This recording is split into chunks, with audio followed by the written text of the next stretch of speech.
Bueno, dejen que se comience a grabar la clase para que esto les aparezca a todos. Bueno, ya comenzó a grabarse la clase. Les repito, chicos y chicas, su trabajo, ¿sí?, que puede calificarse con base a un 100% es en la primera semana, ¿sí? O sea, de una semana a otra, la semana 1, la 2, la 3. Si ustedes se tardan más en enviar su trabajo, ¿sí?, más de una semana, lo que pasa es que se les habilita una extensión para entregar su trabajo, ¿sí? Solamente se pueden habilitar 3 extensiones, ¿sí? La primera hace que su trabajo tenga un valor ya nada más sobre el 80%, ¿sí? O sea, la máxima que pueden sacar, si es un trabajo de 10, quedaría en 8. Si para la segunda, si para la primera extensión no suben su trabajo, tienen otras 2 extensiones, ¿sí?, que es la segunda y la tercera. La segunda y tercera extensión únicamente tiene valor del 70% como calificación máxima, ¿no? Entonces, para que puedan subir sus trabajos, ¿sí? Quienes están pendientes, que son, bueno, ustedes dos compañeras que se han venido conectando, por eso les digo aquí en la clase, la compañera Dávila Ortiz, pues ya tiene, pues hoy es la quinta clase que ya no se conecta, entonces no sé si va a seguir o si va a seguir subir sus trabajos o algo, ¿sale? Entonces, pues para que les notifiquen a sus compañeros que no están aquí presentes. Y pues para que ustedes mismos sepan, ¿sale?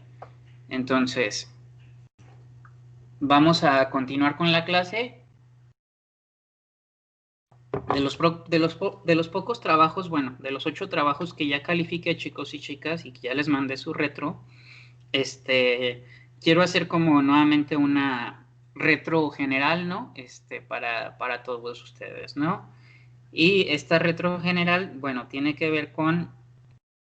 no es necesario, chicos y chicas, que ustedes en sus trabajos me pongan información que no hemos visto en clase, ¿sí? Porque luego por ahí en unos cuantos trabajos me pusieron información que todavía no hemos visto en clase, que todavía no hemos explicado en clase, y entonces pusieron esa información, pero no pusieron otra información o sea, que sí correspondía a lo que explicamos en esta semana, o en esta semana que acaba de pasar. Entonces, para desarrollar sus trabajos, les pediría que sea únicamente con la información que nosotros estamos revisando en clases, para que no se preste a confusiones, ¿sí? De la misma manera, los trabajos que ya revisé, les hice ahí unas cuantas observaciones en pequeños datos o pequeña información que o no fue bien redactada o no fue bien entendida, ¿no? Hubo ahí por ahí una confusión.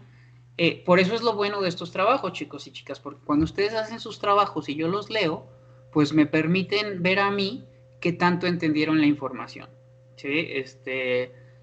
Cuando yo les pido que expliquen o que den su opinión desde su capacidad de generar juicio crítico, ¿no? Cuando hablamos de juicio crítico, o la capacidad de tener un juicio que sea crítico, es todas aquellas preguntas, dudas, inconvenientes, desacuerdos, acuerdos que tú tienes respecto a la información que recibes, ¿no? Entonces, la información que yo les brindo o el material didáctico que yo les brindo no es para que ustedes se lo traguen sin digerir, ¿sí? O para que ustedes se persinen frente a la información que yo les doy. Lo que a mí me interesa es que ustedes sean capaces de cuestionar la información que les estoy dando, ¿sí? Que se pregunten sobre la información que les estoy dando, que la cuestionen, lo que dijo este autor, lo que dijo la autora, lo que dijeron en el video.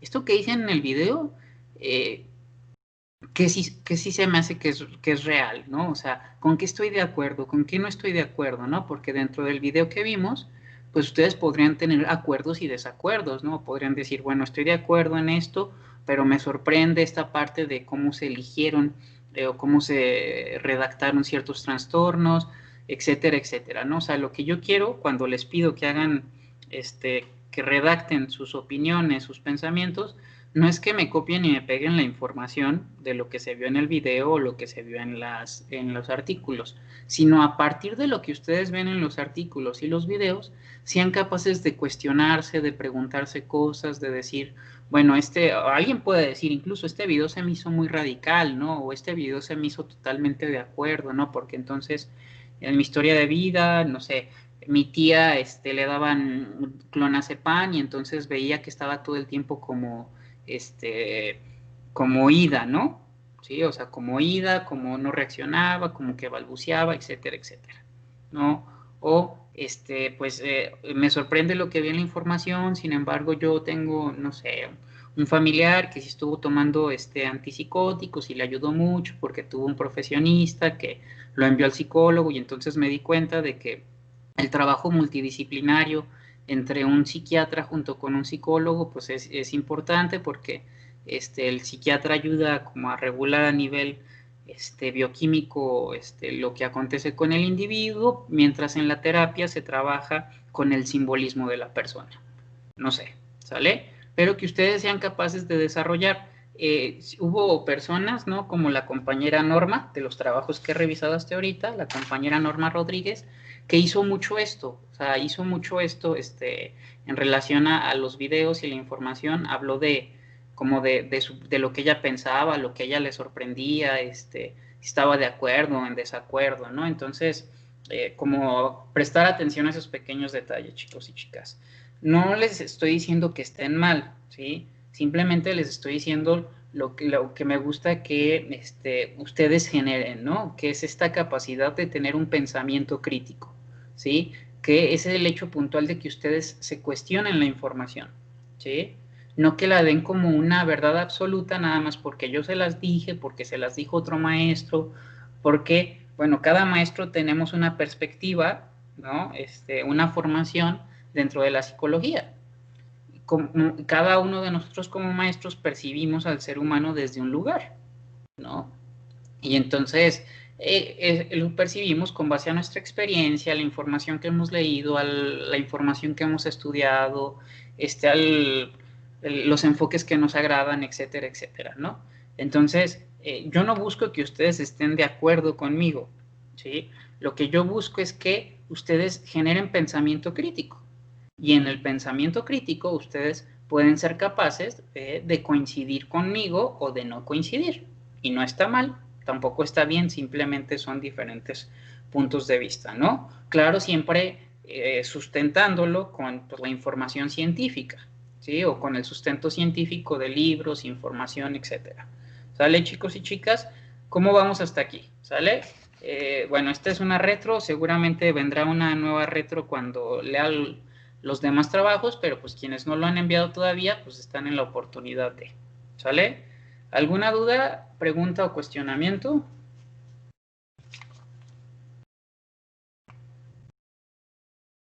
No, profesor, todo bien. Ok, entonces bueno. Vamos a continuar con la información teórica. ¿Alguien que me recuerde cuál fue la última diapositiva que vimos?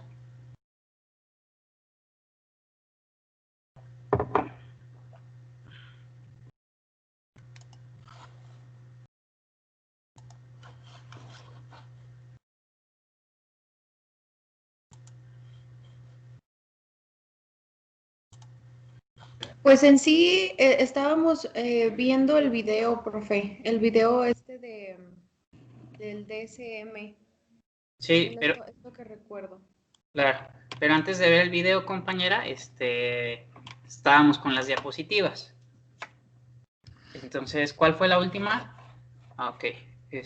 Bueno, ya aquí lo acaba de poner. Algo de los procesos. Procesos inconscientes, ok. Entonces,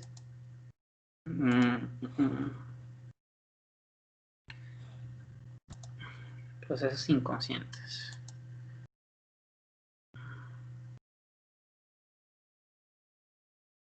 Ok, según yo también vimos esta diapositiva.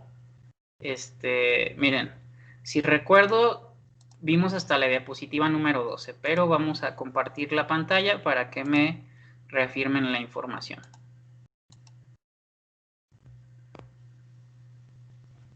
Ok, ya. Según yo llegamos hasta esta diapositiva. Porque incluso sobre esta diapositiva escribieron en uno de los trabajos que vimos. A ver, háganme memoria, a ver si es cierto.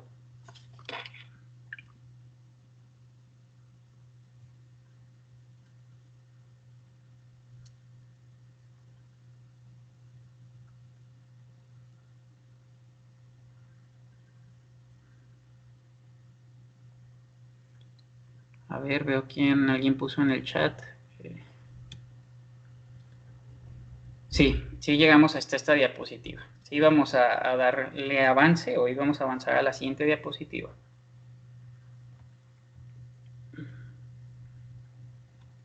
Sí, compañera Shirley, eso es lo que vimos en la diapositiva anterior, lo que acaba de poner en el chat, ¿sí?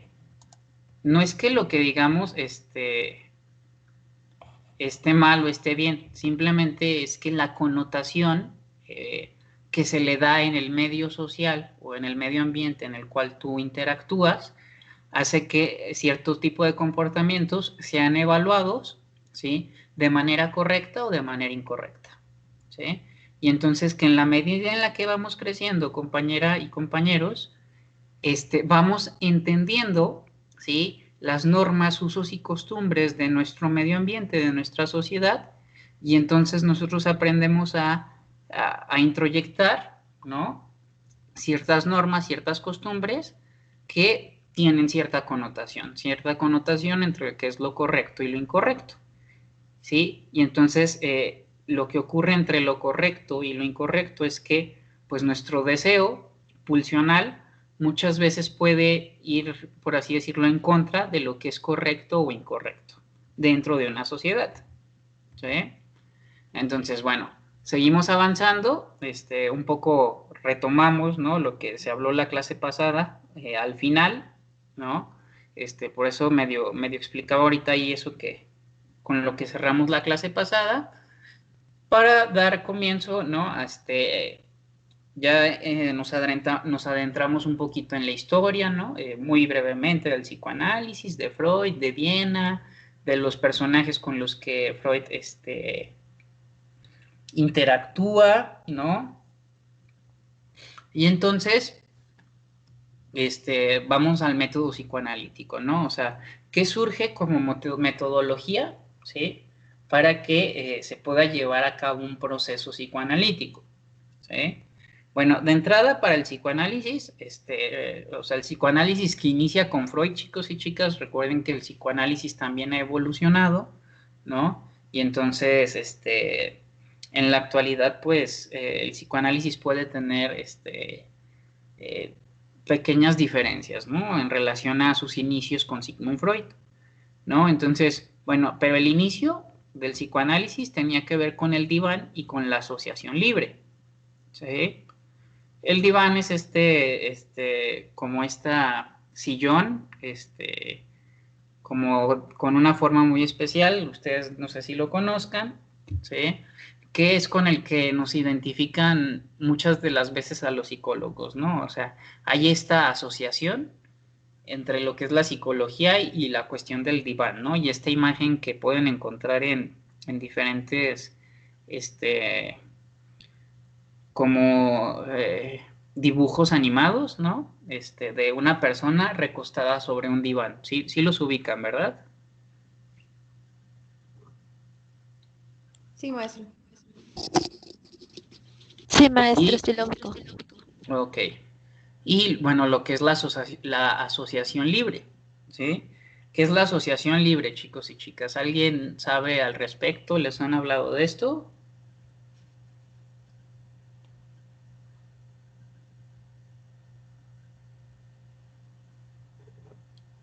No realmente, profe.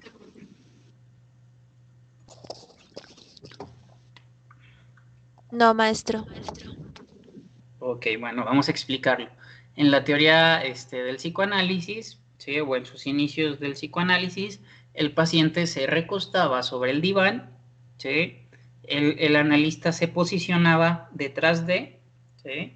Esto tiene una intención, ¿sí? Que el analizado al percibir que no está siendo visto de frente, ¿sí? Le permite poder hablar, ¿sí? Con mayor fluidez y sin tanta resistencia, ¿no? Entonces, el paciente se acuesta sobre el diván, el analista se pone detrás de, ¿sí? Sentado, escuchando lo que el analizado está diciendo. Y la asociación libre tiene que ver precisamente con esto, con el hecho puntual, ¿sí? de que el paciente comience a hablar, ¿sí? De lo que quiere hablar, ¿no? Que empiece a hablar de lo que quiere hablar, así como viene y surge el pensamiento en su mente, ¿sí? Así como el pensamiento va surgiendo, ¿no? Entonces llega el paciente y se recuesta sobre el diván y empieza a decir, y entonces me peleé con mi mamá porque me dijo que tenía que recoger mi cuarto y entonces yo no quería recogerlo porque esto, chalala, chalala, chalala, que demás.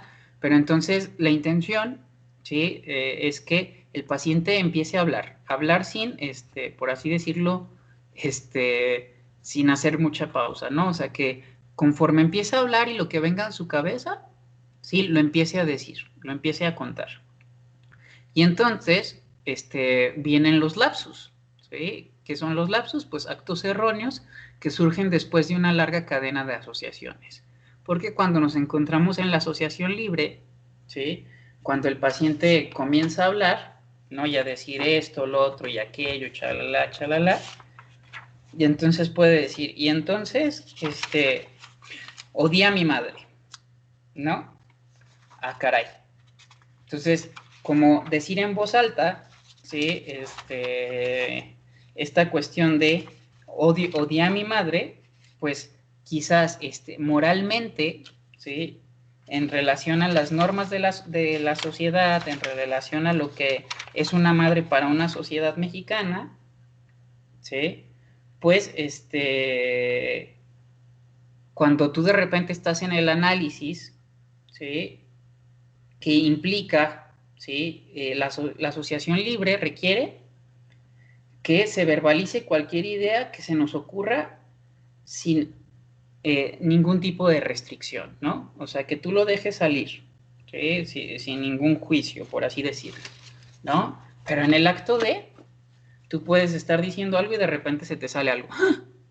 Y hasta tú te sorprendes, ¿no? O sea, tú te terminas sorprendiendo y entonces dices, ah, caray, yo dije eso, ¿sí? Entonces, un lapsus pues, son como actos erróneos en relación a, es algo que no, aparentemente no diríamos, ¿no? O que aparentemente no sentiríamos, ¿sí? Pero que en el acto de estar hablando, en lo que es la asociación libre, pues terminamos diciéndolo, ¿no? O sea, terminamos hablando de ello, expresándolo, ¿sí? ¿Queda claro, chicos y chicas? Sí, maestro.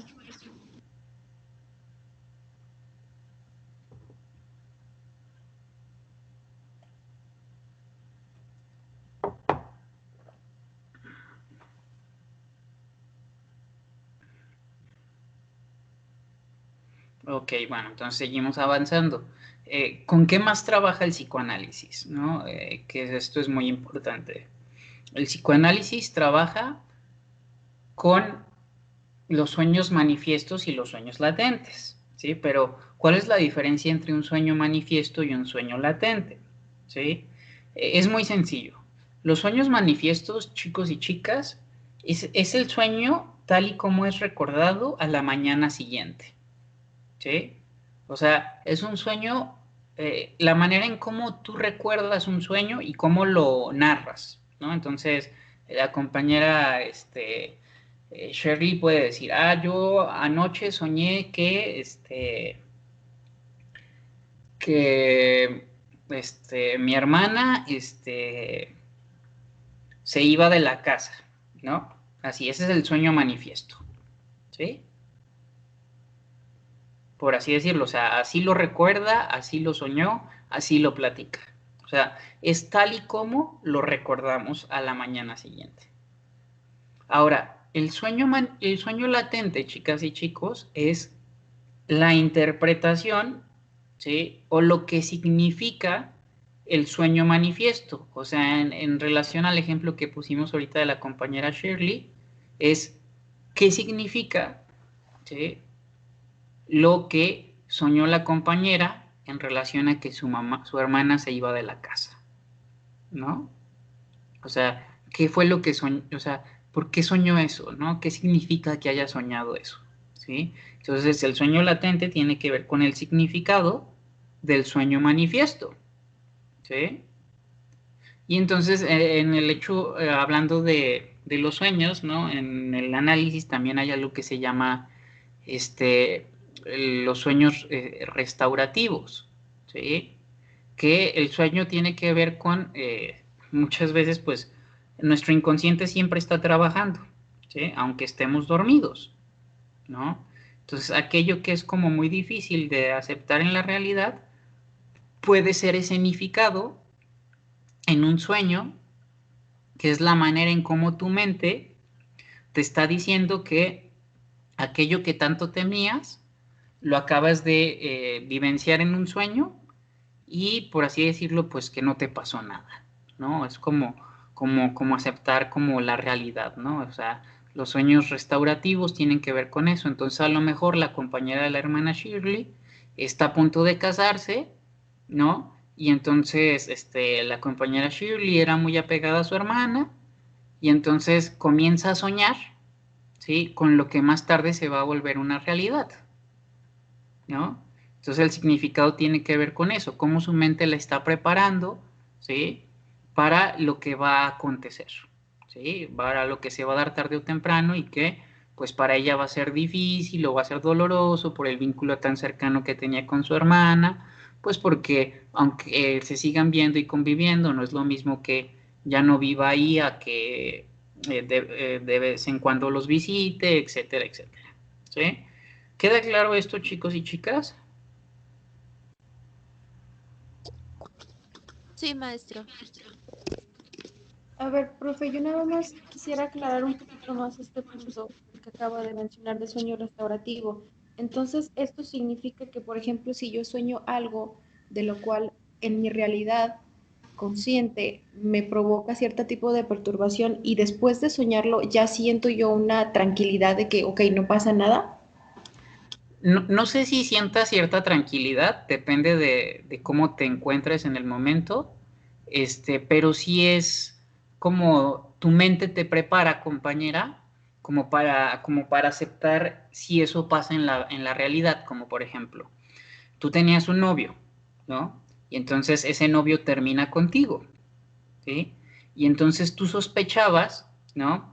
Pues que terminó contigo porque pues ya andaba, saliendo con alguien más o porque pues la compañera del trabajo pues se veía como que ahí había algo, chalala, chalala, ¿no? Entonces, pero él no te lo ha dicho, ¿no? Que eso sea verdad. Y entonces, pues tú estás con la duda, traes la inquietud, traes la ansiedad, lo traes como dándole vueltas en tu cabeza y entonces será esto, no será esto, pero y estás en tu dolor, en tu sufrimiento. Entonces lo estás piense y piense y sucede que en la noche, cuando te vas a dormir, sueñas que tu expareja que acaba de terminar contigo se está besando con la compañera del trabajo, ¿no? Y entonces te acercas y le dices, oye, pero es que yo te pregunté si no andabas con nadie más o si no me habías dejado por nadie más y tú me dijiste que no. ¿De qué se trata eso, no? Supongamos que eso pasa en tu sueño, ¿no? Y entonces vives ahí como una escenificación, ¿no? Donde hasta te despiertas, ¿no? Y te despiertas como con agitación, ¿no? Y entonces, pues obviamente es un sueño desagradable o es una pesadilla, ¿no? ¿Sí? Pero entonces es tu mente preparándote, como por así decirlo, para la catástrofe, compañera, ¿sí? O sea, como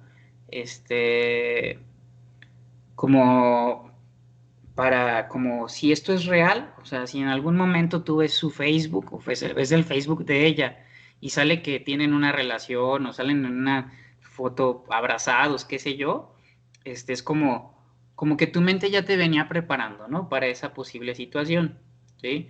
Yo no sé si puedas sentirte mejor a partir de eso, pero lo que sí sé es que tu inconsciente pues te está ya como alertando, ¿no? De esa posible realidad, ¿no? O sea, como de esa posibilidad. No sé si me expliqué, compañera. Sí, profe, ya un ¿Sí? poquito más claro. Gracias. Bueno, aquí la compañera Monse pregunta que si en las mañanas que nos despertamos todas enojadas porque soñamos que nos engañaban, Bueno, compañera, es lo que le digo. Usted puede tener un sueño manifiesto, ¿sí? Que es lo que está narrando, y la descripción de aquello que sintió en su sueño manifiesto.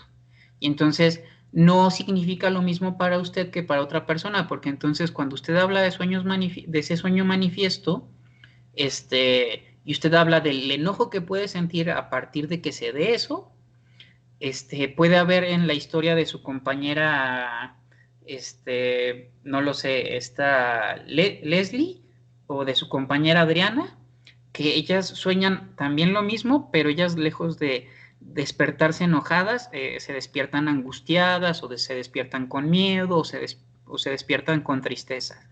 Entonces, aunque puedan las tres describir un sueño como parecido, o como, por así decirlo, con el mismo contenido, las tres soñaron que su novio les ponía el cuerno. Pues la interpretación o el significado de cada uno de esos sueños va a ser algo particular en relación a lo que en su vida personal significa el engaño, ¿sí? Porque entonces usted, compañera Montserrat, puede significar en su vida el engaño, el hecho puntual de que su papá también engañó a su mamá, ¿no?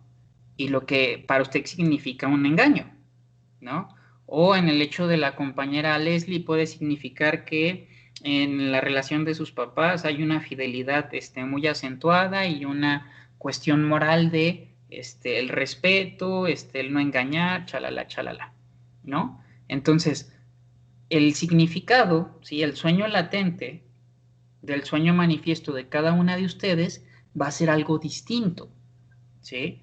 Que eso se trabaja en la terapia o en el análisis con cada una de ustedes, ¿sí? Que es cuando se desmenuza, ¿no? Cuando se aprende a como a entender lo que significó el sueño para cada una de ustedes.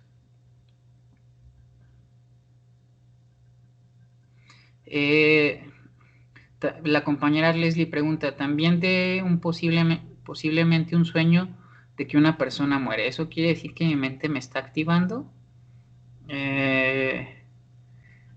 Pues es que no le puedo decir como una respuesta concreta, compañera Leslie y compañeros que están escuchando, porque siempre tenemos que, nuevamente les repito, contextualizar las circunstancias, ¿no? O sea, como por ejemplo, si usted, compañera Leslie, no sé, tiene un abuelito o un papá que está muy enfermo o que tiene cáncer, ¿no? Pues en relación a sus miedos, de su historia de vida, etcétera, pues podríamos revisar qué es lo que pasa de por qué está soñando eso, ¿sí? O sea, o puede haber una situación en la que no haya como ninguna relación aparente de que algún familiar esté muriendo, o un papá, un abuelo, etcétera, pero aún así soñaste algo así. Entonces, no va a significar lo mismo para alguien que aparentemente no está en una situación contextual con esas circunstancias, a alguien que esté viviendo algo así. No sé si me explico, chicos y chicas. O sea, los sueños no pueden ser interpretados de manera general, ¿sí? Luego sí se estudian ciertas similitudes en ciertos tipos de sueños, pero siempre tenemos que ir a la particularidad, ¿sí? De la historia de vida de cada persona, ¿sí? De lo que ha sido su historia, su historización de esa persona, lo que esa persona vivió en su infancia, lo que esa persona vive en su momento presente, ¿sí? Con lo que esa persona está lidiando en estos momentos. ¿Queda claro, chicos y chicas? Sí, maestro, muy claro.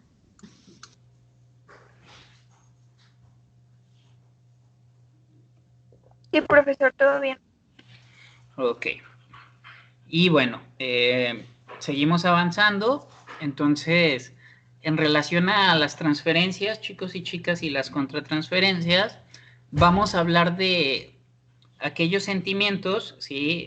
Aquellos pensamientos que surgen en el análisis entre analizado y analista, ¿no? Cuando hablamos de transferencia, hablamos de aquello que, como ya lo explicamos en las primeras clases, aquellas emociones que surgen, ¿sí?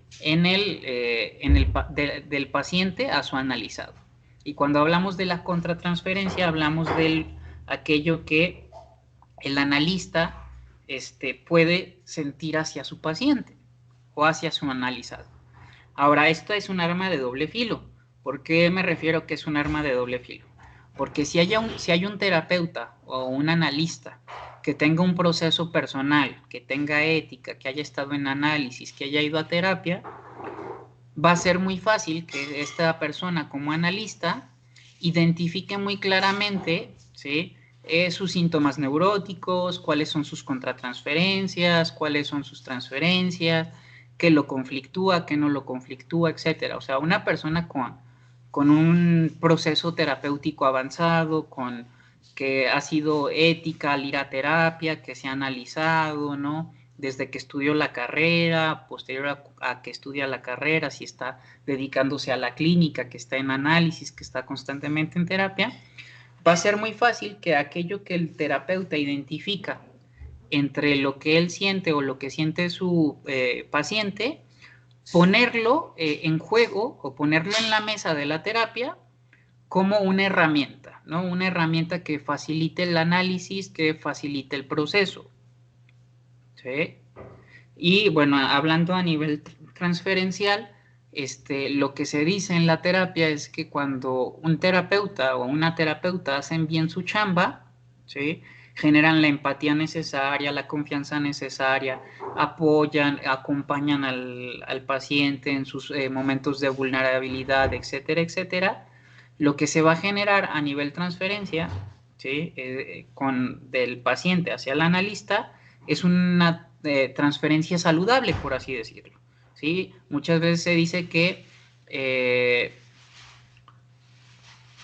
el terapeuta funge, ¿sí?, o hace hace el papel de el papá y la mamá buena del paciente en la terapia, ¿sí? ¿A qué nos referimos con esto?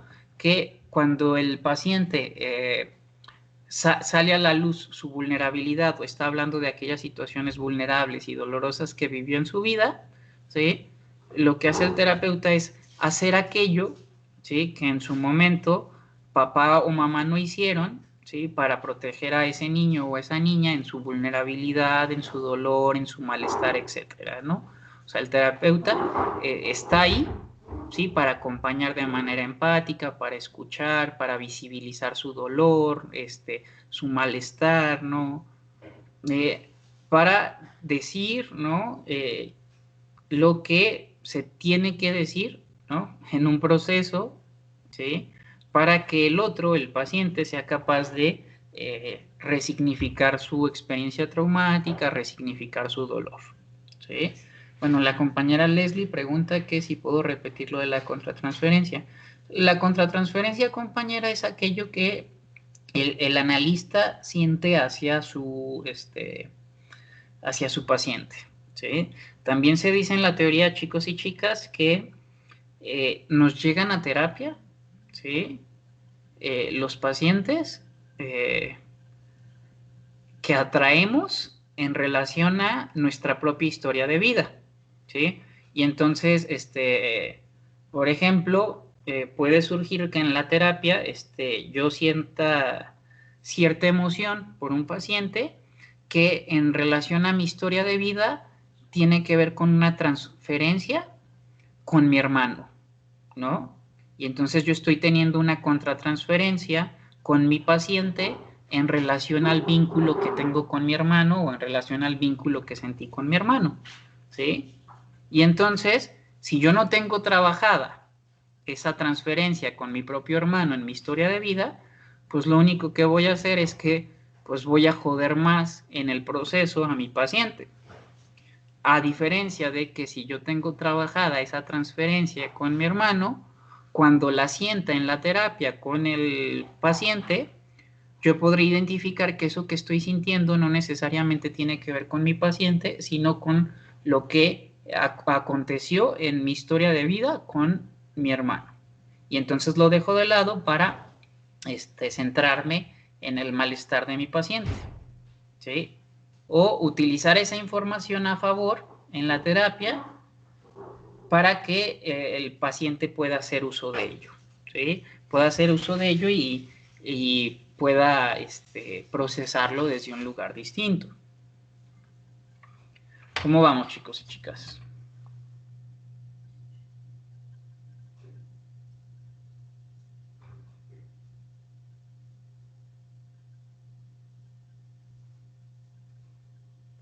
Maestro, yo tengo más que nada un punto aquí como para yo aclarar y ponerlo aquí en mis notas. Entonces se puede decir que las transferencias, tanto la transferencia hacia el paciente y de regreso con la contratransferencia, es decir, que es similar a involucrarse hasta cierto punto, o más bien ser empáticos hasta cierto punto en la relación de paciente y terapeuta. Eso es lo que se tiene que llegar a trabajar para poder Y, hacer un vínculo más fuerte con el paciente, ¿correcto? claro que sí, compañera. Nosotros en la terapia nos involucramos con nuestros pacientes, ¿sí? Pero nos involucramos desde un lugar científico, compañera. De entrada, reconociendo que no somos robots y que claro que lo que el paciente nos cuenta, pues genera una emoción en nosotros, genera un sentir en nosotros, genera una sensación, una emoción, un pensamiento, etcétera. O sea, nosotros no somos robots.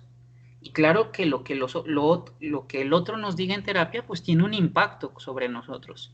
Pero el trabajo terapéutico consiste en saber diferenciar aquello que es del paciente y aquello que es de nosotros, ¿sí?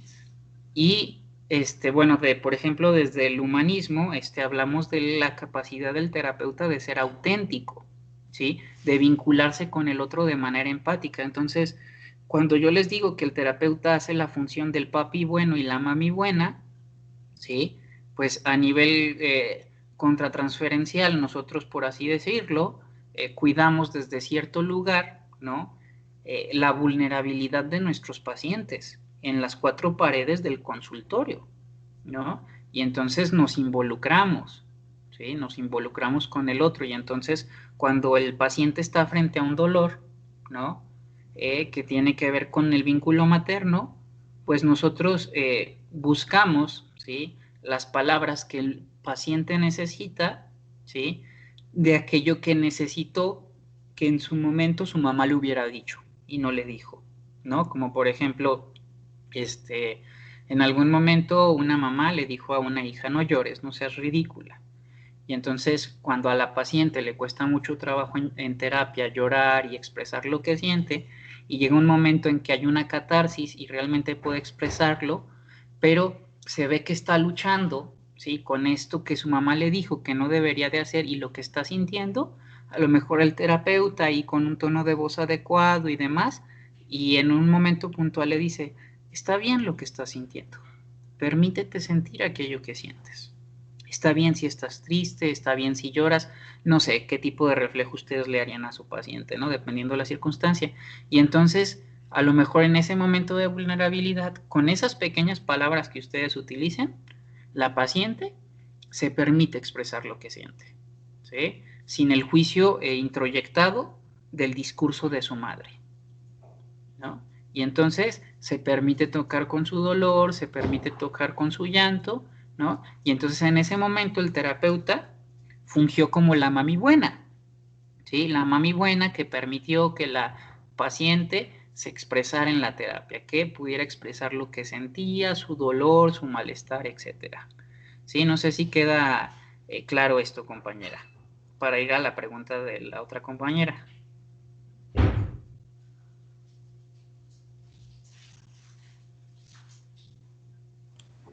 Todo claro hasta el momento, maestro. Muchas gracias. Eh, La cuestión es que el involucramiento que nosotros tenemos con nuestros pacientes en terapia, compañera, tiene que ver con la terapia, ¿sí? Es muy diferente cuando nos involucramos en la terapia con los pacientes desde un lugar neurótico. ¿A qué me refiero con un lugar neurótico? Que te involucras sin tener un proceso personal como terapeuta en ir a terapia. Y entonces, ¿cómo vas a poder ayudar tú a una persona con sus problemas con su madre si tú todavía no has resuelto tus problemas con tu propia madre? Y entonces, si tú no has resuelto tus problemas con tu propia madre, lo más probable es que si una persona llega a terapia contigo y trae problemas con su propia madre, pues no hay congruencia y entonces, ¿qué crees? Pues se van a mezclar tus conflictos con los de tu paciente. Y entonces, lejos de hacer ciencia, lo que vas a hacer es que vas a terminar proyectando tus neurosis en tu paciente, ¿sí? Y pues, ¿qué va a pasar? Pues el paciente se va a ir de terapia, no va a estar contigo en terapia, porque así pasa, chicos y chicas, ¿eh? Muchas veces, si no hay congruencia, los pacientes se terminan yendo de terapia, no te duran más que 2 o 3 citas, ¿no? Y terminan dejando la terapia, no vas a tener cartera de pacientes, porque pues no hay congruencia, y como no hay congruencia y no hay proceso, pues no vas a tener pacientes, ¿no? Al menos que seas un manipulador, ¿no? Que manipule a las personas en la terapia. Pero tarde o temprano ese teatrito se termina cayendo, ¿no? Entonces la compañera preguntó que si es bueno que ustedes asistan a terapia. No es, es que nuevamente caemos en la cuestión, compañera, de que no se trata de lo que yo considero bueno o malo para mí, porque eso no es ciencia, ¿sí? No sé si es bueno o es malo, es necesario. O sea, es necesario que tú como profesionista del área de la salud te atiendas, ¿sí? Y entonces, en realidad, chicos y chicas, en muchas universidades del país, ¿sí? Te exigen ciertas horas de terapia como requisito de titulación, ¿sí? Y la mayoría de esas horas de terapia que te piden como requisito de titulación, si somos sinceros con nosotros mismos y si somos congruentes, no son nada. O sea, por ejemplo, cuando yo estudié la carrera, a mí me pedían tener 30 horas de terapia para, como requisito de titulación, 30 horas para un terapeuta, ¿sí? Que se dedica a la clínica, que se dedica a atender pacientes, no son nada, ¿sí? Pero, por ejemplo, hay universidades en las que cada semestre te piden que lleves tu carnet de terapias, ¿sí? Y que tu terapeuta autorice que vas avanzando en tu proceso terapéutico, ¿sí? Creo que es algo o es una práctica que en todas las universidades debía de existir, ¿no? Que los alumnos, ¿sí? Desde que inician el día 1 de su formación, estén en terapia cada semana o cada 15 días como máximo, en cuanto a la continuidad del tiempo, ¿sí? Y entonces durante esos 3 o 4 años y medio de carrera estés en terapia. Y que si te vas a dedicar a la terapia, ¿sí? Y atender pacientes, te tienes que seguir atendiendo todo el tiempo, ¿sí? Para ir a revisar a terapia lo que te ocurre con tus pacientes, que identifiques cuáles son tus contratransferencias en relación a tu propia historia de vida, para que vayas y hagas que revises ciertos casos en terapia, ¿no? O sea, como con tu terapeuta, me pasó esto con este paciente, que no estaré viendo, que tendrá que ver con mi historia de vida, etcétera, ¿no? Entonces, yo, por ejemplo, su servidor, durante la carrera estuve en terapia y después de la carrera y hasta en la actualidad, yo sigo en terapia. O sea, yo tengo mi terapeuta mi última terapeuta con la que llevo ya más de 2 años en terapia y sigo en terapia con ella, ¿no? Porque mientras yo esté atendiendo pacientes, es necesario que yo constantemente me esté revisando en mi propia terapia, ¿sí? Para no entremezclar lo que es mío con lo que es de mis pacientes. Creo que también en la británica, compañera, les exigen ciertas horas de terapia, pero se las exigen en semestres más avanzados. Yo en lo personal les recomiendo que pues empiecen a buscar sus terapeutas ya desde ahorita, que empiecen a hacer procesos terapéuticos desde ahorita, ¿sí? Entonces, ¿seguimos avanzando, chicos y chicas, o alguna otra duda?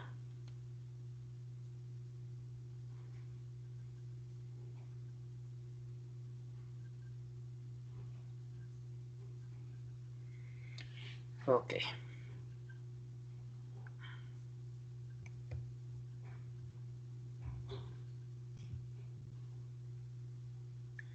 A ver, adelante, compañera Mafer. Si puede, abra su micrófono para que sea más fluido.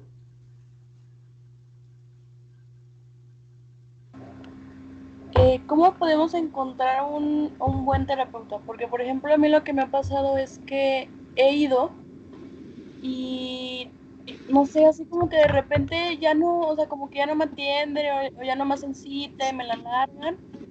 Y ya hasta después ya me dicen, no, pues ya no vengas, pero son como que 3 sesiones y ya yo no siento que en 3 sesiones como que una persona esté totalmente bien, ¿verdad? Pero ¿cómo puedo encontrar un psicólogo que de verdad haga bien su trabajo, porque ya he ido a varios psicólogos por una cosa o por otra que no, o sea, no son buenos. Ok, compañera.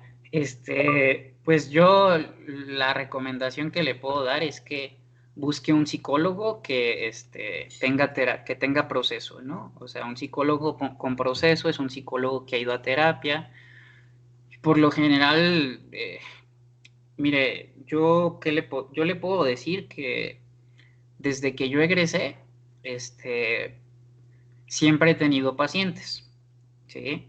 Eh, al inicio, pues de que egresé, pues tenía 2 pacientes, 3 pacientes, 4 pacientes, ¿no? Conforme avanzó el tiempo, pues ya eran 8 pacientes, ya eran 10, luego 20, 30, o sea, pero jamás tuve como esta necesidad, compañera, de andar repartiendo, tarjetitas de presentación con mis datos, ¿no? O de andarme promocionando en redes sociales, etcétera, ¿no? ¿Qué fue lo que pasó, compañera? Que cuando mis pacientes, mis primeros pacientes, empezaron a ver resultados en sus terapias, empezaron a sentirse mejor, empezaron a resolver conflictos de su vida, empezaron a sentir más bienestar que malestar en sus vidas, pues esos mismos pacientes fueron mi carta de presentación, porque ellos me empezaron a recomendar con otras personas. Y esas otras personas que fueron a terapia y que hicieron procesos largos y profundos, me empezaron a recomendar con más personas, ¿no? Y entonces, en la actualidad, pues yo le podría decir que yo tengo una cartera muy amplia de pacientes, ¿no? Yo veo de 10 a 12 pacientes por semana, ¿sí? Eh, Porque, pues, ya a lo largo de estos, que son ya, pues ya 6 años de estar ejerciendo, pues hay congruencia entre con lo que yo hago, me sigo preparando, leo, voy a diplomados, sigo yendo a terapia. Entonces, eh, creo que la mejor recomendación, compañera, es la de una persona que tú conozcas, que esté en terapia, ¿no? Y que veas que está resolviendo cosas, veas que hay cambios en esa persona, compañera Mafer, y entonces que esa persona te recomienda con un psicólogo, ¿no? Ah, pues yo estoy yendo con esta persona, Mafer, ¿no? Y entonces, pues ya tú te das la oportunidad de ir a la terapia y pues ves si te sientes cómodo con ese terapeuta, ¿no? Si te sentiste a gusto, si sientes que es congruente, si sientes que tiene proceso, ¿no? Muchas veces uno se da cuenta en terapia, ¿no? O sea, cuando vas con alguien y ese alguien te da un comentario, una opinión que nada tiene que ver contigo, tu cuerpo lo sabe, tus sensaciones lo saben, tu psique lo sabe. O sea, sabe que pues eso no tiene que ver contigo, ¿no? Que eso es más bien una proyección del terapeuta, ¿no? Eh, y bueno, entonces tendría que usted revisar, compañera Mafer, pues, con alguien que usted pudiera sentirse cómoda, ¿no? O sea, cómoda para exponer su vulnerabilidad, para expresar aquello que le duele, que le genera malestar, ¿no? Tendría que usted que encontrar un terapeuta con el que se sienta cómoda, con el que sienta empatía, que realmente la están comprendiendo, escuchando, etcétera, ¿no? Este, yo, yo puedo recomendarles terapeutas con los cuales ir, no les recomiendo, o sea, como no me estoy autorrecomendando a mí porque no se trata de eso, pero yo trabajo con terapeutas que tienen congruencia, que han ido a terapia, que tienen proceso, ¿no? Entonces, pero pues de la misma manera, los terapeutas que yo les recomendaría no son terapeutas que cobran barato, ¿verdad? Porque pues cuando hay congruencia, ¿sí? Cuando un terapeuta va a terapia, se sigue preparando, sigue escuchando, aprendiendo y demás, pues tienen que cobrar con base a los estudios que estos tienen, con base a la información que han aprendido, con base en que hay congruencia en sus procesos, que ellos van a terapia, que ellos se preparan, ¿no? Entonces, en relación a eso, compañera Maffer, pues ahora sí que Y también puede ocurrir que luego haya afinidad o no afinidad con cierto tipo de terapeutas, ¿no? O sea, pero pues ahí depende de cada quien, ¿no? Yo, por ejemplo, en la sesión número 1 que tengo con mis pacientes, siempre les digo esto, cuando hago la entrevista inicial y lleno el expediente clínico, les explico a mis pacientes, mira, yo sé que Pedrito te recomendó conmigo, ¿no? Porque pues Pedrito viene a terapia conmigo, Pedrito se ha sentido muy cómodo. Eso no quiere decir que tú te sientas y que tú te tengas que sentir igual. Vamos a hacerte la entrevista inicial, fulanita, te voy a pedir ciertos datos, voy a llenar tu expediente, ¿sí? Y si a partir de la segunda, o sea, y si tú te sentiste cómodo o cómoda con lo que vimos en esta primer terapia, con cómo llevé a cabo yo la terapia contigo, con cómo te hice la entrevista inicial, si tú te sientes cómoda o cómodo conmigo, pues reprogramamos una segunda cita. Si no, no estás obligado o obligada a continuar terapia conmigo, porque pues no necesariamente, pues tú te tienes que sentir cómoda conmigo, fulanita, nada más porque Pedrito se sintió cómodo conmigo, ¿no? Entonces, por ejemplo, yo desde la cita número 1 les digo eso a mis pacientes por primera vez. Yo sé que la persona tal te recomendó conmigo, pero pues vamos a ver tú qué sientes, ¿no? Y al final la primera sesión, al finalizar la primera sesión, les digo, ¿cómo ves? ¿Te sentiste cómodo? ¿Te sentiste cómoda? ¿Quieres que reprogramemos una segunda cita? Y ya me dicen, no, pues sí. O pues, no me... Sí, pero esas son las cosas, bueno, esa es como mi estilo de terapia, no es es lo que yo les digo a mis pacientes, ¿no? En la primera sesión es lo que yo hago en el contrato terapéutico, en el encuadre, ¿no? Les explico estas cosas, ¿sí? Cada terapeuta tendrá su propia metodología, en relación a su manera de ser. Yo hago estas aclaraciones en la sesión número 1, ¿sí? La compañera Magfer dice, a mí me pasaba mucho que solo cuando iba al psicólogo me sentía bien, pero cuando pasaba la semana me sentía mal hasta de nuevo con mi cita con el psicólogo, pero al día siguiente de nuevo caía hasta volver al día de mi cita acordada. Bueno, lo que pasa, compañera Maffer, no sé cómo haya sido su proceso, yo no puedo emitir una opinión o un comentario al respecto, pero acordémonos, chicos y chicas, que pues la terapia, lejos de ser un libro de autoayuda de 1, 2, 3, sé feliz en 7 días, ¿no? Y con esto que se le llama, creo que hasta ha habido conferencias de esto, ¿no? La famosa japicracia, ¿no? O sea, como la felicidad al instante, sé feliz en 3 días, los 7 ABC para poder ser feliz, ¿no? Y como este discurso jodido, ¿no? De la felicidad, ¿no? Como un deber ser, ¿no? Yo te podría decir, compañera, que la terapia es un espacio al que vas a enfrentarte a aquellas situaciones que generan mucho malestar en tu vida, ¿sí? Normalmente a terapia va quien llega y dice, ¿sabes qué? No puedo más, mi relación de pareja está a punto de tronar, ¿no? Y entonces lo que se revisa en la terapia, pues es el malestar, lo que está jodido. ¿Por qué pudieras quizás sentirte bien y me estoy aventurando a hacer una interpretación? Porque posiblemente, compañera Maffer, tú en terapia podías descargarte, podías hacer catarsis, podías expresar lo que te dolía, que pues eso ayudaba a la descarga, ¿no? Como a un bienestar momentáneo. Pero, por ejemplo, en la terapia, desde diversos enfoques, se habla de que catarsis sin conciencia no sirve de nada. Que es mucho esto que pasa en los cursos de coaching.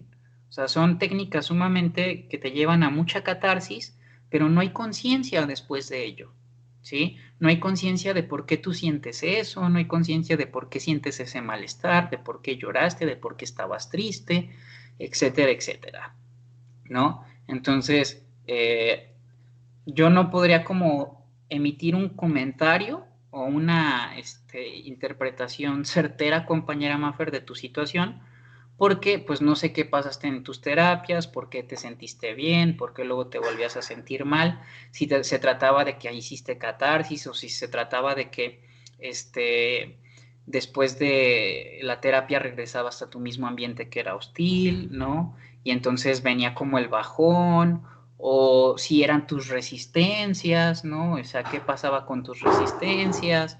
No sé, o sea, tendríamos que revisarlo para más a profundidad para saber qué pasó en tus experiencias de ir a terapia y por qué es que tú sentías eso, compañera, ¿sí?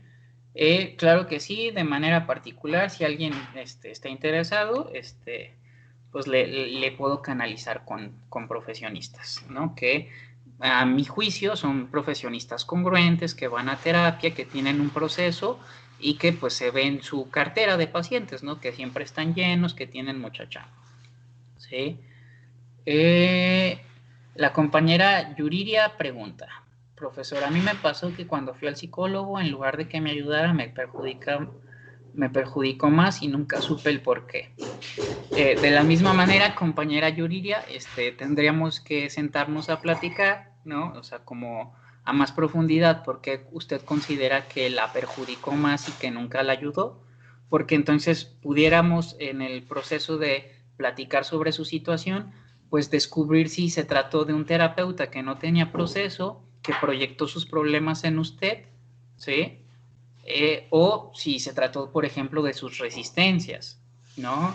Y de que a lo mejor la terapia la llevó a contactar con ese malestar y entonces, pues sus mismas resistencias le dijeron, no estás preparada para enfrentarte a esta realidad, mejor retrocede, ¿no?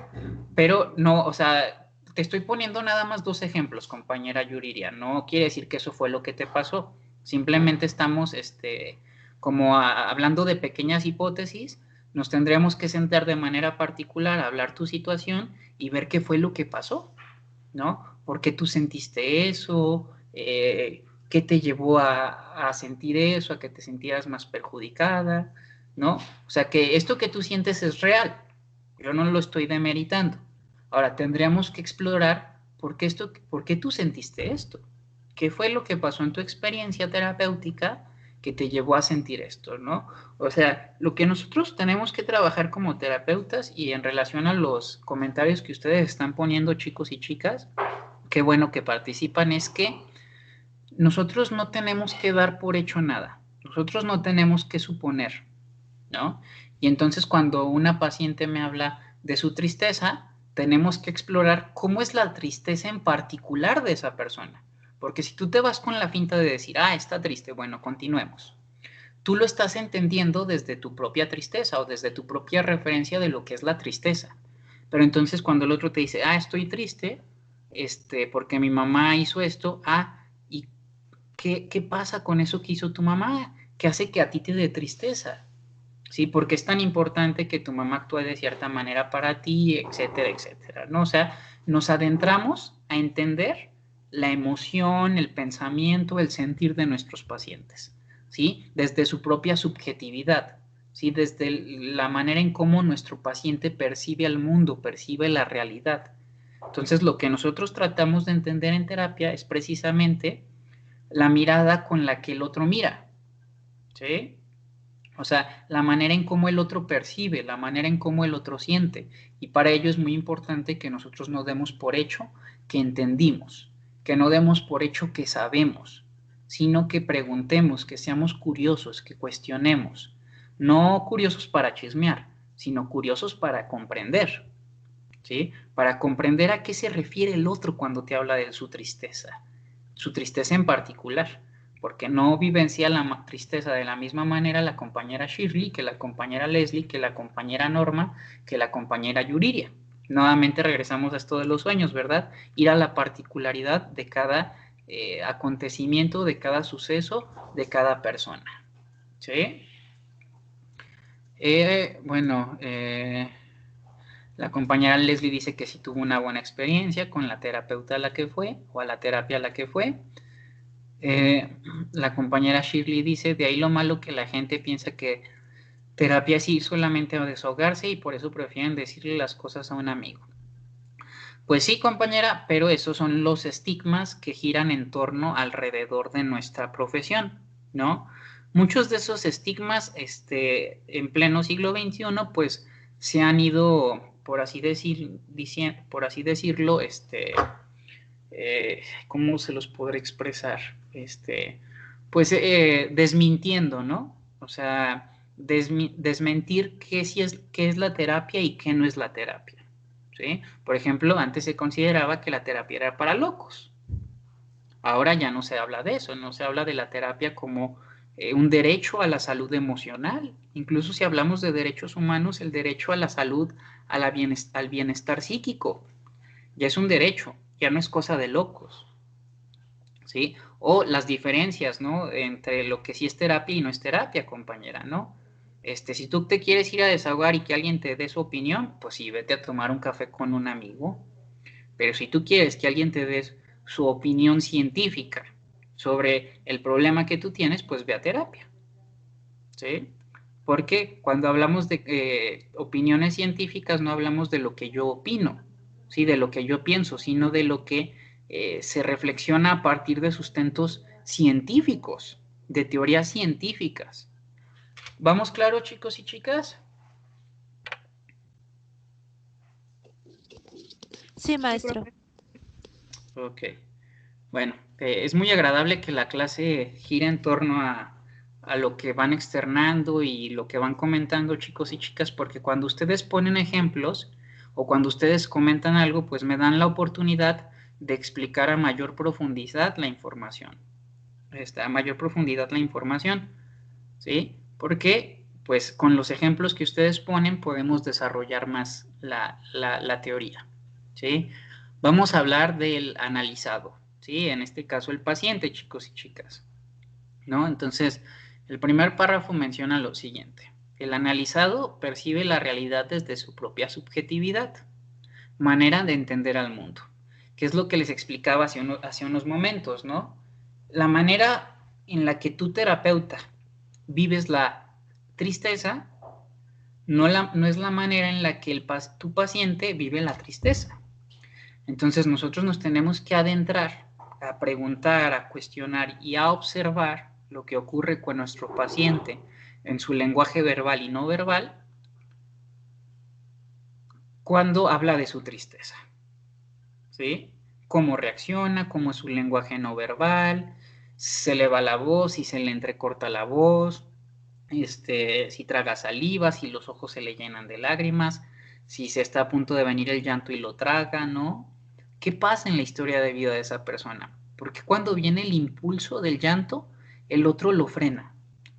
Eso ya es información de su lenguaje no verbal. Y eso ya nos permite hacer análisis a nosotros, o ya nos permite acercarnos al otro al preguntarle, oye, ¿te das cuenta que cuando hablas de tu mamá, los ojos se te llenan de lágrimas? ¿Qué está pasando? ¿Qué está sintiendo? ¿No? Y entonces detienes al paciente a que se cuestione sobre aquello que le está pasando y que a lo mejor no se percata, ¿sí? Y entonces nosotros tenemos que fomentar, ¿sí?, que el paciente comience a ser más consciente de aquello que hace. Y una manera de hacerlo es que nosotros como terapeutas, ¿sí?, preguntemos desde un lugar donde logremos acercarnos, ¿sí?, a la manera en cómo nuestro paciente entiende el mundo, ¿sí? Que nosotros logremos acercarnos al hecho puntual de lo que para el otro significa enojarse, para lo que para el otro significa estar triste, etcétera. ¿Vamos claros?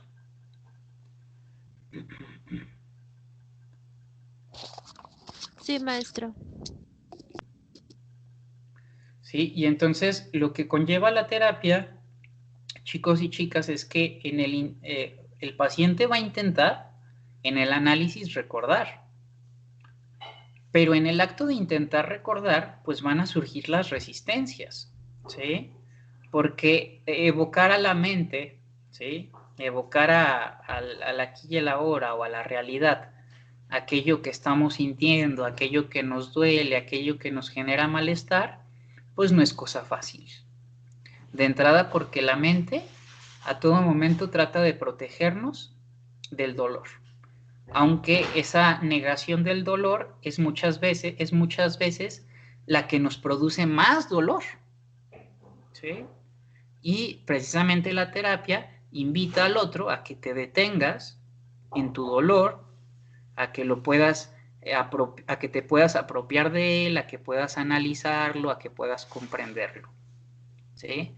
Pero la mente muchas veces se va a defender, ¿sí? Se va a defender del hecho puntual de darse cuenta de lo que te pasa, ¿no? O de que ciertos actos son autodestructivos, ¿no?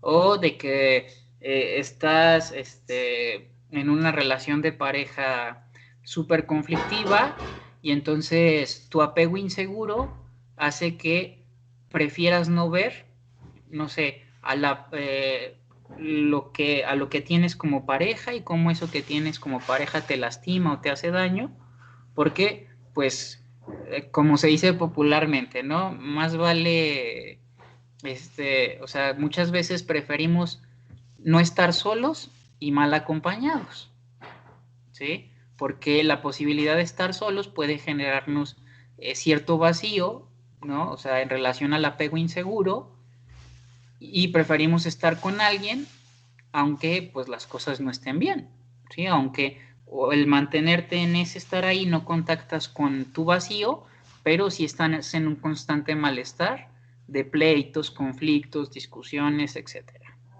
No sé si queda claro este ejemplo, chicos y chicas. Sí, maestro. Y entonces, en el acto de estar en terapia, pues muchas veces van a surgir formas de expresión disfrazadas, ¿sí? Negación de lo que realmente ocurre, ¿sí? O sea, nosotros en la terapia, el paciente en sus resistencias te puede decir, no, sí, pero es que ya cambió, ¿eh? Es que ya cambió, ya es diferente, me está tratando bien, ¿no? Yo le pedí que esto, lo otro y lo está cumpliendo. Ah, ok. ¿Y ya fue a terapia? Porque nada más por voluntad las personas no cambian, ¿eh? Entonces, cuando una persona en la terapia te dice eso, sí, no, ya cambió, ¿no? Y a lo mejor dice, ya cambió y llega a las 2 sesiones. Oye, eso que me dijo que ya había cambiado, pues, ¿qué crees? Volvió a pasar, ¿no? O sea, muchas veces nosotros nos autoengañamos, ¿sí? Para, pues, no enfrentarnos a la realidad que puede ser dolorosa, ¿sí? Pero, nuevamente, en el acto de autoengañarnos, pues, generamos más malestar también, tarde o temprano, simplemente lo estamos aplazando, ¿sí? O sea, simplemente aquello que nosotros nos queremos hacer creer, ¿sí? Que ya es diferente, ¿no? Pues termina pasando nuevamente, ¿no? O como por ejemplo cuando los pacientes llegan a terapia y hablan de su pareja o de sus papás. Y entonces, mi papá me volvió a hacer lo mismo, o entonces mi novio me volvió a hacer lo mismo, y yo pensé que pues ya había cambiado esto, lo otro. Y entonces les preguntas, oye, ¿y qué te hizo pensar a ti que él ya había cambiado? ¿Él está en terapia como tú? ¿Él está haciendo algo respecto a sus síntomas neuróticos? ¿O como tú estás en terapia y tú estás cambiando cosas, tú crees que los demás también lo están haciendo? Y en realidad es tu expectativa de que ellos cambiaron, en relación a que tú estás cambiando o en relación a que tú estás haciendo cambios. Pero el que tú estés haciendo cambios no quiere decir que ellos tengan que cambiar. Que esto pasa mucho en terapia con los pacientes y sus papás, ¿no? O sea, el paciente llega muy frustrado a terapia porque está tratando de hacer las cosas desde otro lugar, pero se enfrenta a su expectativa de que como él ya cambió, pues espera que sus papás también actúen desde otro lugar. Y entonces bolas se van de boca cuando se dan cuenta de eso. Y si eso se trabaja en terapia, oye, te das cuenta de que pues tú tienes la expectativa de que tu papá o de que tu pareja cambie, pero pues el que está en terapia eres tú, no tu pareja. Claro que muchas veces la terapia genera movimientos en el ambiente familiar o en el contexto, ¿sí? Y entonces sí generas un impacto con los cambios que tú haces, pero hay muchas veces por parte del medio ambiente o del entorno hay una resistencia a tus cambios, ¿sí? O si hay una leve adaptación a los cambios que tú estás teniendo, pues esos cambios pueden ser momentáneos, ¿sí? ¿Cómo vamos, chicos y chicas? ¿Quedan claro con estos ejemplos? O sea, de cómo nosotros muchas veces disfrazamos las cosas, cómo negamos las cosas. Hagan memoria cada uno de ustedes, ¿sí? ¿Cuántas veces ustedes mismos saben que se están autoengañando? Y que se están queriendo decir algo que realmente no es, nada más para apaciguar su ansia o nada más para no quererse enfrentar a una situación.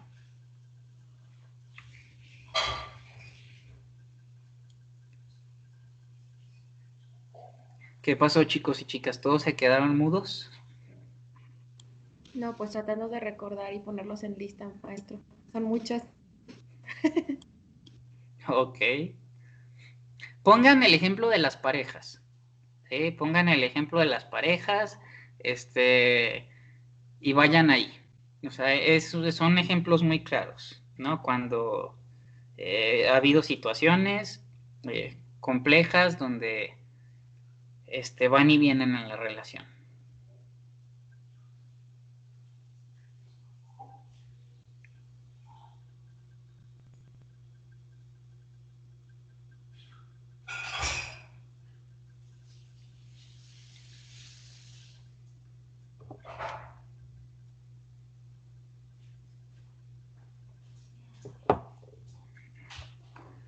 Los demás chicos y chicas, ¿cómo van? ¿Quiénes están aquí en la clase?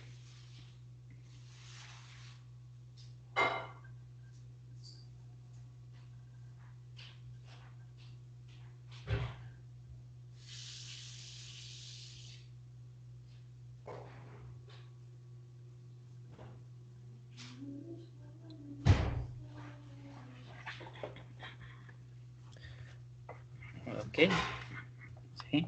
O incluso vayan a series o películas e identifiquen cuando los personajes de la película o de la serie están negando lo que está pasando, ¿no? O sea, se quieren hacer creer que las cosas no están ocurriendo de esa manera. ¿Sí? Cuando, porque es mucho más fácil, ¿verdad, chicos y chicas? Ver lo que los demás niegan o lo que los demás disfrazan, a ver lo que cada uno de nosotros negamos, ¿verdad? O disfrazamos. Es más fácil ver lo del otro que lo de nosotros.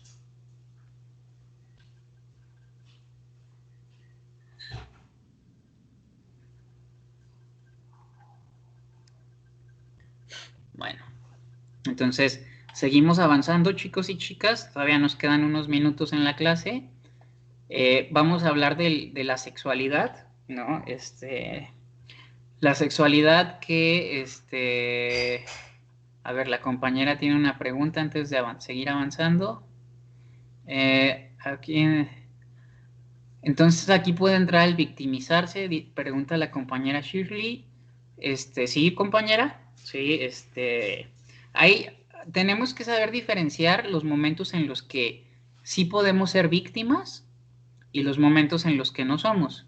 Normalmente cuando no somos víctimas y nos estamos victimizando, pues somos nosotros quienes estamos violentando a los demás, ¿no? Todos y cada uno de nosotros, ustedes y yo, podemos estar en situaciones donde nosotros violentemos o donde nosotros estamos siendo violentados. ¿Sí? Todos tenemos esta capacidad de ser violentos o de ser víctimas. Unos más que otros en relación a nuestra propia historia de vida. ¿Sí? Pero todos en algún momento hemos tenido acciones o comentarios violentos, o todos en algún momento hemos recibido comentarios o acciones violentas. ¿Sí? Todos tenemos esta capacidad, ¿no? de ser violentados o de ser violentos. Y cuando para todo se victimiza, pero esa persona es la que ha hecho daño a los otros, pues usted aquí está describiendo a la perfección a un agresor o a una agresora, compañera Valeria. ¿Sí? Un manipulador o una manipuladora, ¿no? Un chantajista o una chantajista. ¿Sí? Cuando hablamos de personas que se hacen las víctimas, pero que pasivo-agresivamente son quienes se friegan a los otros, pues podemos hablar de de estas circunstancias, pero eso ya sería adentrarnos en una especialidad que tiene que ver con el trabajar precisamente con tu capacidad de ser violento o de ser agresor o agresora. ¿Sí? Entonces, tiene que ver más con ello, compañera Valeria. ¿Sí? ¿Sí les quedó claro, compañera Shirley y Valeria y compañía, que están todos aquí?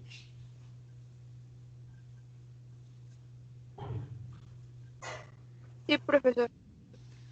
Ok, entonces seguimos avanzando y vamos a hablar de la sexualidad. ¿Sí? Hablar de la sexualidad es hablar precisamente de uno de los temas que más controversia generó en la teoría psicoanalítica, o una de las cosas por las cuales más se le juzgó a Freud o se generó leyendas en torno a este tema. ¿Sí? Si recuerdan los artículos que estuvimos revisando sobre sobre esta Elizabeth Rudinesco y lo que yo les leí del libro de Elizabeth Rudinesco, pues podemos darnos cuenta de que se malinterpretó muchas veces la información de lo que Freud realmente quiso decir, ¿sí? O de lo que Freud realmente desarrolló en su teoría. Se malinterpretó. Y la sexualidad, pues, es uno de los temas más, por así decirlo, malinterpretado dentro de la teoría del psicoanálisis. Y vamos a entenderlo de manera sencilla, chicos y chicas, ¿sí? Hablar de la sexualidad desde el psicoanálisis es hablar de un proceso corporal que conlleva a la acción de la reducción de la tensión, ¿sí? Nosotros somos seres sexuados, chicos y chicas, ¿sí? Cuando hablamos de sexualidad no estamos hablando del acto de copular. El acto de copular, ¿sí? O el acto de tener relaciones sexuales sí tiene que ver con la sexualidad, pero no es únicamente la sexualidad, ¿sí? La sexualidad tiene que ver, ¿sí? Precisamente con todo aquello que acontece en el cuerpo, ¿sí? Que conlleva a la tensión y a la reducción de la tensión. Entonces, ¿se acuerdan cuando yo les explicaba esta cuestión del placer central y el dolor central para la constitución de la mente, y cómo en el acto de ser amamantado un bebé siente placer en su oralidad, o sea, en su boca, ¿sí? Y que el acto de alimentarse genera placer en un bebé o genera placer en cualquier individuo, ¿sí? Y entonces la sexualidad tiene que ver con que todo nuestro organismo, ¿sí? Todo lo que somos nosotros somos seres sexuales, ¿sí? Somos seres sexuados, ¿sí? Que sentimos placer y displacer, ¿sí? Frente a diferentes actos o situaciones. Y entonces, cuando sentimos hambre, hay tensión, y cuando nos comemos el rico pozole que nos hizo nuestra abuelita, es sumamente placentero, ¿verdad? Entonces, el placer no se da por el acto de sentir la saciedad. El placer se da por el trance o el acto de cómo llegas a la saciedad. Porque no es lo mismo saciar el hambre con el pozolito que tanto nos gusta de la abuela que con una maruchan del Oxxo, ¿verdad? Hay una diferencia puntual en eso. O a lo mejor para alguien la marucha del Oxxo es lo más placentero que puede haber, ¿sí? ¿Cómo ven, chicos y chicas? ¿Se queda claro este ejemplo?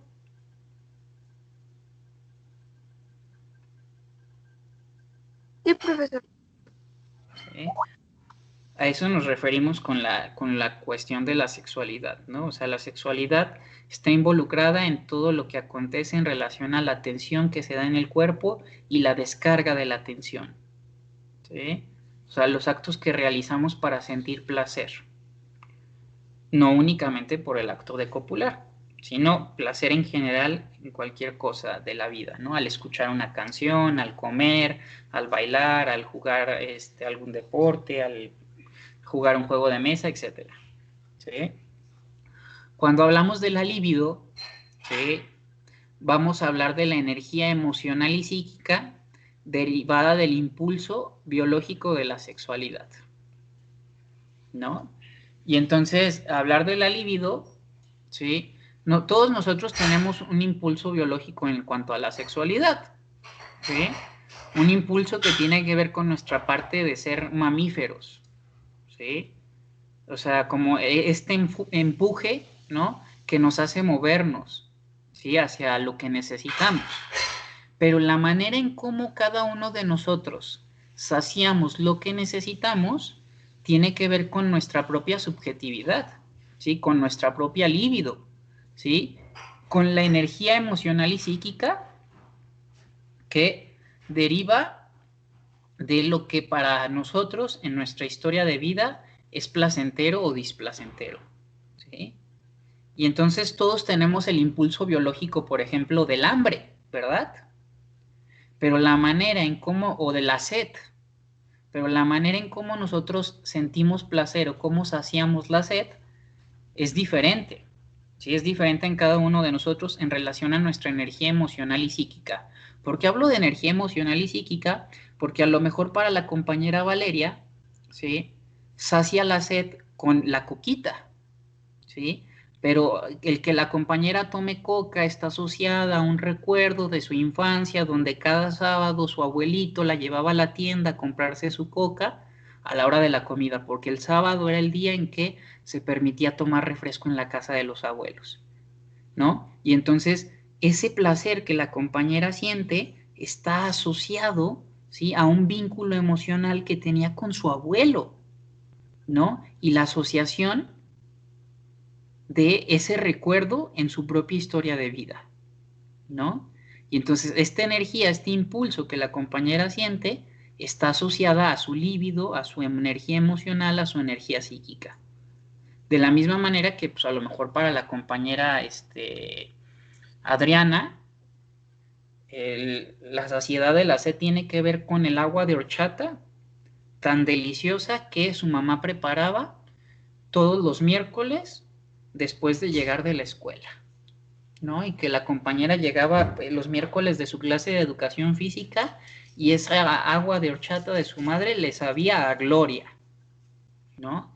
Y entonces la energía psíquica y emocional de la compañera Adriana es diferente a la energía psíquica y emocional de la compañera Valeria, ¿sí?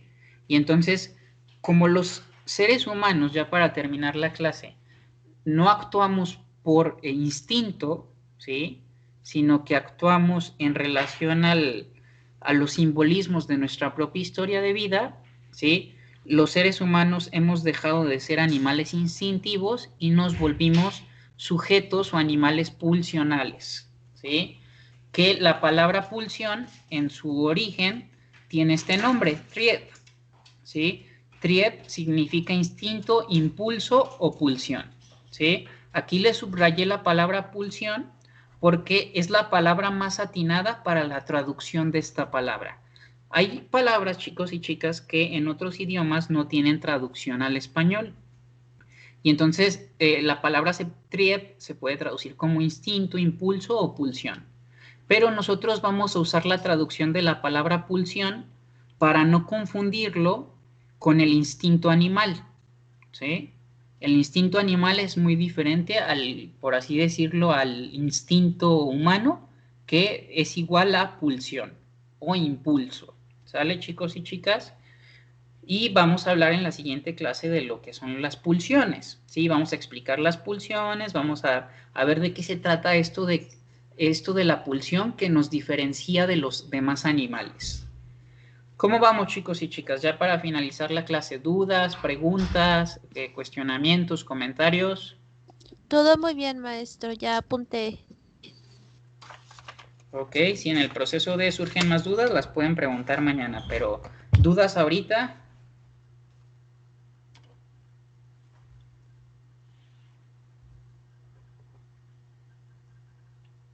Todo bien, maestro. No, profesor, todo bien.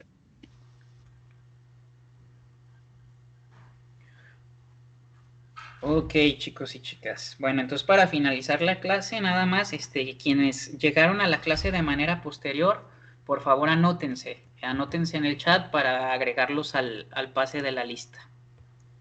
Y vamos a terminar la grabación.